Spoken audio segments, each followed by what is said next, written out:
Hi friends, so this is my discussion post for Module 5. And what do you think has been the long-term impact of the early history of the forced relocation of indigenous people and forced slavery of Africans? How do we reconcile that part of U.S. history?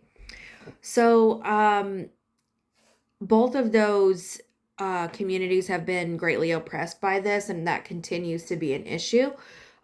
Even though the government has placed um, certain regulations for that to be abolished, um, it doesn't directly cancel out any kind of discrimination or racism towards those communities.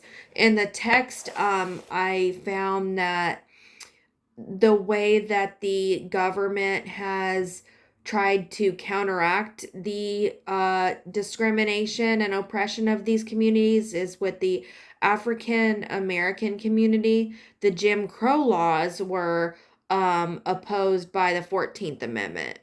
And then with Indigenous or Native Americans, constitutional equality and reparations have been put into place.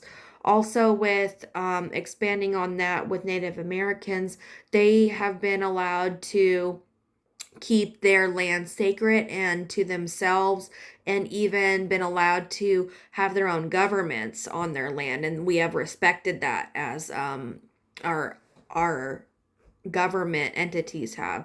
Also, with African Americans, um, even though the Jim Crow laws were abolished, I really don't think that the government has done too much to try to accentuate the equality of African Americans. Yes, we did have a African American president. We do have people in political roles that are allowed to as well. But as far as the poverty level, they are still oppressed by discrimination, and it's not on always on an individual part. It's just our government has just initiated this discrimination that still bleeds today. And I think that the way that we have reconciled it is that the media has paid special attention, especially to the police brutality that's been very heavily in the media recently, and also bringing great attention to the Black Lives Matter movement.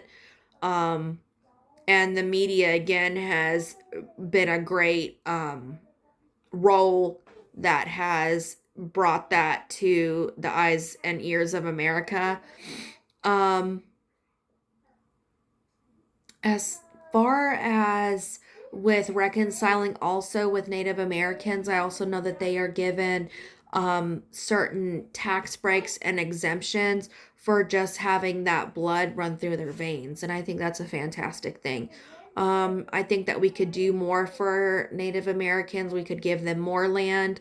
We could provide them with more tax breaks and exemptions or funding. I believe that that should be done for African Americans as well.